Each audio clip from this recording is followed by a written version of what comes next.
She thought she sold herself into chains, but found a human who chose compassion over power. The auction block, the air in Nexus. Point's lower levels reeked of desperation and broken dreams. Steam hissed from corroded pipes while flickering neon. Signs cast sickly colors across the crowded marketplace. Here, in the belly of the lawless station, anything could be bought if you had enough credits: weapons, drugs, information, and sometimes, people. Zara Thorne stood at the edge of the flesh market, her calloused hands trembling as she clutched a worn datapad. The medical bills displayed on the screen might as well have been written in blood. Each line item another nail in her son's coffin. Finn's treatments for crystalline lung disease would cost 50,000 credits. She had exactly 127 to her name. Next, lot. The gravelly voice of Crix, the reptilian auctioneer, cut through the crowd's murmur. Prime worker stock, barely used. Zara closed her eyes and thought of Finn's pale face in the makeshift hospital bed, his labored breathing echoing in her nightmares. She'd tried everything: begging loan sharks, selling her few possessions, even attempting to steal medical supplies. Nothing had worked. This was her last option, her only option. She stepped forward. "I want to register," she said, her voice steadier than she felt. Crix's yellow eyes gleamed with interest as they swept over her lean frame. At 32, years of hard labor in the asteroid mines had left her muscled and scarred, but still considered valuable in the flesh trade. "Voluntary sale?" he asked, already knowing the answer. Desperate mothers were his specialty. "Full contract," Zara replied, the words tasting like ash. "Starting bid 45,000 credits." A murmur rippled through the crowd. It was a high starting price for the voluntary market, but Zara knew her worth. She'd worked the deep mines, could handle zero-G construction, spoke 4 languages, and had basic medical training. She was betting her skills would attract the right buyer, one willing to pay premium for quality. 20 minutes later, she stood on the raised platform under harsh spotlights, wearing the standard auction attire, a simple gray shift that left little to imagination while displaying any visible scars or modifications that might affect her value. The collar around her neck felt heavier than the mining equipment she'd operated for 15 years. "Lot 47, Crix announced, his voice amplified. Across the cramped warehouse, Zara Thorne, human female, age 32. Mining specialist, construction certified, medical training, multilingual. Seller requests full contract, minimum 45,000 credits. The crowd was smaller than usual, mostly off-worlders looking for cheap labor, a few pleasure house operators, and the usual collection of spacers with more credits than conscience. Zara kept her chin up, refusing to show the terror clawing at her chest. "Do I hear 45? Crix called out. Silence stretched like a held breath. Zara's heart sank. She'd overestimated her value. In the outer rim, skilled workers were common, but credits were scarce. She watched potential buyers shake their heads, turn away, lose interest. One human male in an expensive suit studied her through a magnifier, checking for hidden defects, but eventually moved on to examine a younger Centaurian girl in the next cage. 40,000? Crix tried, his enthusiasm dimming. More silence. 35. A Corellian. Trader raised 2 fingers. 20,000 credits. Zara's stomach dropped. It wasn't enough. Not nearly enough for Finn's treatments. 20,000 from the Corellian, Crix announced without enthusiasm. Any advance on 20? The warehouse fell quiet except for the distant hum of life support systems. Zara felt tears threatening, but refused to let them fall. She wouldn't give these vultures the satisfaction of seeing her break. Going once at 20,000, Crix's voice carried the boredom of a man who'd done this too many times. In the back of the crowd near the exit, a figure stirred. Marcus Reed had been trying to leave for the past 10 minutes, but something about the woman on the platform held him frozen in place. He'd seen plenty of desperate people in his 20 years hauling cargo through the rim worlds, but this was different. The way she held herself, proud even in chains, reminded him of something he'd almost forgotten. Hope. 5,000. His voice cut through the warehouse like a blade. Every head turned. Crix blinked in surprise, his translator unit struggling with the sudden shift from boredom to excitement. Did I hear 45,000 from the human in the back? Marcus stepped forward, his weathered cargo pilot's jacket marking him as just another spacer. But the credit stick in his hand was real, and when he held it up, the scanner confirmed his bid. $5,000. Credits confirmed, Crix announced, his voice rising with renewed energy. Any advance on 45? The Corellian trader shook his head and melted back into the crowd. Marcus Reed was known in these parts. Not wealthy, but reliable. If he was bidding serious money, he had it. Going once, going twice. Crix's gavel hovered, in the air. Sold to Marcus Reed for 45,000 credits. The transaction took less than 10 minutes. Credits transferred, contracts signed, ownership papers stamped with official seals. Zara found herself standing beside Marcus, a neural control. Bracelet replacing the auction collar. The bracelet would ensure compliance, one wrong move and she'd be unconscious before she hit the ground. This way, Marcus said quietly, not touching her, not claiming the physical contact that was his legal right. They walked through the stations, maze of corridors in silence. Zara studied her new owner from the corner of her eye. Mid-40s, graying hair, tired eyes that had seen too much of the galaxy's dark corners. His ship was docked in the cheaper section, a converted cargo hauler called Second Chance, its hull scarred by micrometeorites and hard living. The airlock cycled shut behind them with a soft hiss. Marcus gestured toward a small but clean cabin. You can rest there, he said. There's food in the galley, water's recycled but clean. We'll reach Kepler Station in 4 days. Zara frowned. What kind of work do you want me to do? Marcus was quiet for a long moment, studying her face. What's your son's name? The question hit her like a physical blow. How did you kept looking at a medical bill during the auction. The desperation was real, but it wasn't for yourself. Marcus sat down across from her, careful to keep distance between them. A parent's desperation has a particular quality to it. I've seen it before. Finn, she whispered. His name is Finn. How old? 8.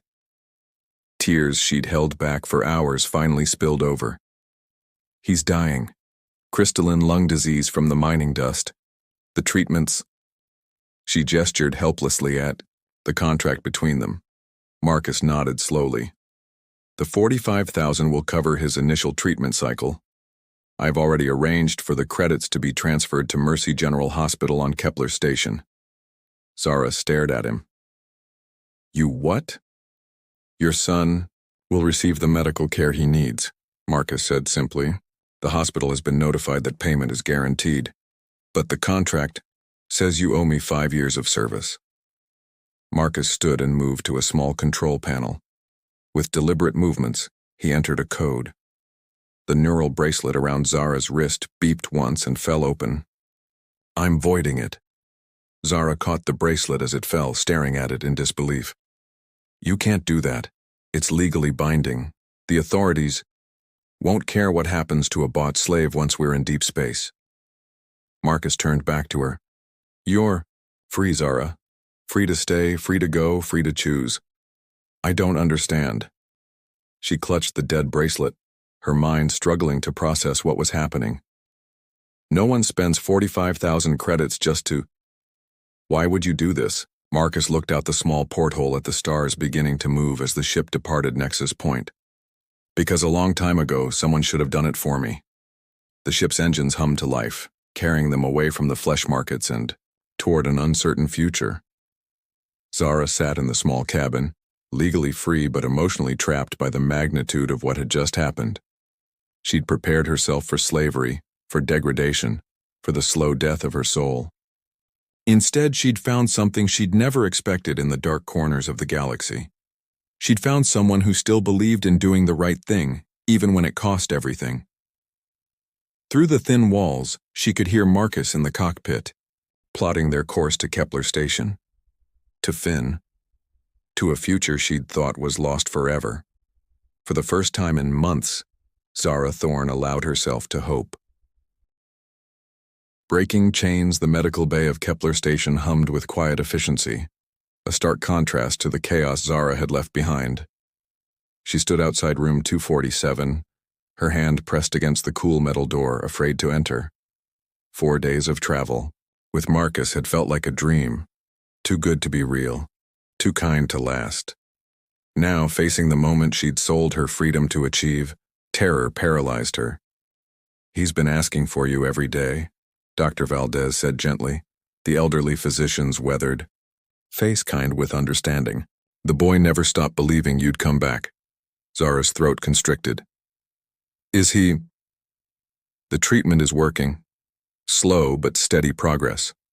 The crystalline deposits in his lungs are beginning to dissolve." Dr. Valdez smiled. "He's going to live, Ms. Thorne. Your sacrifice saved him." Behind her, Marcus remained silent, giving her space to process the magnitude of the moment. Over the past 4 days, he'd proven his word repeatedly, providing food without conditions, respecting her privacy, never once treating her as property. But Zara had learned not to trust kindness. The galaxy had taught her that every gift came with hidden costs. The door slid open with a soft whisper. "Mama?" The voice was stronger than she remembered, though still fragile. Finn sat propped up in the medical bed, his pale blue eyes bright with fever and medication. The breathing apparatus that had covered half his face during their last desperate goodbye was gone, replaced by a simple nasal cannula. Color had returned to his cheeks. Zara crossed the room in 3 quick strides and gathered her son into her arms, careful not to disturb the IV lines and monitoring cables. Finn felt solid, real, alive in a way she'd feared she might never experience again. "I knew you'd come back," Finn whispered against her shoulder. "I knew you wouldn't break your promise." "Never," Zara said fiercely, her voice thick with tears. "Nothing in this galaxy could keep me from coming back to you." Finn pulled back to study her face, his young features serious beyond his 8 years. "You look different, Mama. Scared, but not scared?" Zara glanced back at Marcus, who stood quietly by the door, giving them privacy while ensuring she knew he was there. "A lot has happened, baby. There's someone I want you to meet." Marcus stepped forward slowly, his hands visible and unthreatening. "Hello, Finn. I'm Marcus." Finn studied him with the intense scrutiny only children could manage. "Are you the one who helped Mama find the money for my medicine?" "I helped," Marcus said simply. "Mama had to sell herself to bad people because of me." Finn's voice was matter-of-fact, but guilt shadowed his young face. "She told me before she left." Zara's heart clenched. She'd tried to shield him from the truth, but children in the Rim worlds learned harsh realities early. Marcus knelt beside the bed, bringing himself to Finn's eye level. "Your mama is the bravest person I've ever met. She would have done anything to save you because that's what love looks like. But she's not sold anymore, Finn. She's free." "Free how?" "Because freedom isn't something that can be bought or sold," Marcus said quietly. "It's something you choose every day. And your mama chose to be free." Finn considered this with the seriousness of a philosopher. "Are you going to take care of us now?" The question hung in the air like a challenge. Zara tensed, waiting for Marcus's response, afraid of what she might hear. "I'd like to," Marcus said honestly. "But only if you and your mama want me to. No one should ever take care of you because they have to. It should always be because they want to." Something loosened in Zara's chest. A knot of fear she'd carried for so long she'd forgotten it was there. Over the following weeks, as Finn's strength returned, Marcus proved his intentions through actions rather than words. He found them temporary. Quarters near the medical center, helped Zara navigate the station's bureaucracy to establish legal residency, and never once reminded her of the debt she technically owed him.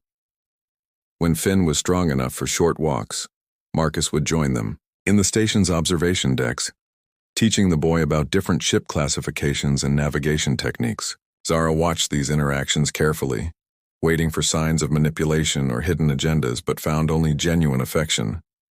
He likes you, she told Marcus one evening, as they sat in the small kitchenette of their temporary home, Finn asleep, in the next room. I like him too, Marcus replied. He's got your strength. He's got my stubbornness, you mean?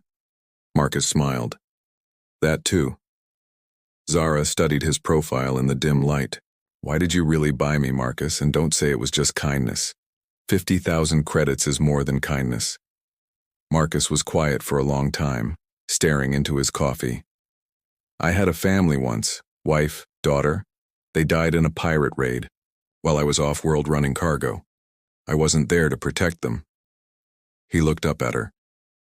I've spent 15 years trying to make up for that failure. When I saw you on that platform, willing to sacrifice everything for your child, I couldn't walk away, so you saved us to save yourself? Maybe, Marcus said honestly. Does that change anything? Zara considered this. No. Your reasons are your own. What matters is what you did. Their quiet conversation was interrupted by an urgent chime from the door. Marcus frowned. It was well past visiting hours and few people knew their location. The door revealed Commander Oxton, head of station security, flanked by 2 armed officers. His weathered face was grim. Marcus Reed, Zara Thorne, you need to come with us. What's the charge? Marcus asked, stepping protectively closer to Zara. Illegal trafficking of bonded labor, Oxton replied. The Nexus Point Flesh Market has filed a complaint. They claim Ms. Thorne was illegally removed from a binding contract. Zara's blood turned to ice. But you freed me. Doesn't matter, Oxton said grimly. The contract was legally binding under RimWorld law. The market operators want their property back. The hearing took place in station's main conference room, hastily converted into an improvised courtroom. Crix, the reptilian auctioneer, had arrived on the first available transport, bringing stacks of documentation and a predatory smile. The contract is clear, he hissed, his translator unit giving his words a mechanical quality. The human purchased bonded labor for 5 years. Any attempt to void the contract without proper legal channels constitutes theft of property. Commander Oxton reviewed the documents with the weary expression of a man who'd seen too many such cases. The paperwork appears to be in order. Ms. Thorne, you voluntarily entered into a bonded labor contract. To save my son, Zara said firmly. I had no choice. The law doesn't recognize degrees of desperation, Oxton replied sadly. A contract is a contract, Marcus stood. I paid for her contract. That makes it mine to void if I choose. Actually, Crix interjected with obvious satisfaction, RimWorld law requires bonded labor contracts to be fulfilled as written. The purchaser cannot unilaterally void the terms without cause. If you no longer want the property, you must resell it. Zara felt the walls closing in around her. After weeks of freedom, of hope, she was about to be dragged back into slavery. There is one exception, Commander Oxton said slowly, reviewing the legal codes on his tablet. If the bonded individual can demonstrate that the original contract was fulfilled through alternative means. What kind of alternative means? Marcus asked. Oxton looked uncomfortable. Marriage. If Ms. Thorne enters into a legally recognized marriage contract, it would supersede the labor bond. Crix's eyes narrowed. That is a loophole designed to prevent abuse of the system. But it's still legal, Oxton confirmed.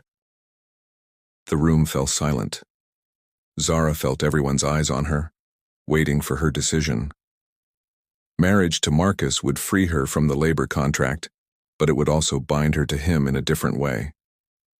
She thought of Finn, sleeping peacefully in the medical bay, no longer fighting for each breath. She thought of Marcus's kindness over the past weeks, his respect for her boundaries, his genuine care for her son. But most of all, she thought about choice. No, she said firmly. Marcus blinked in surprise.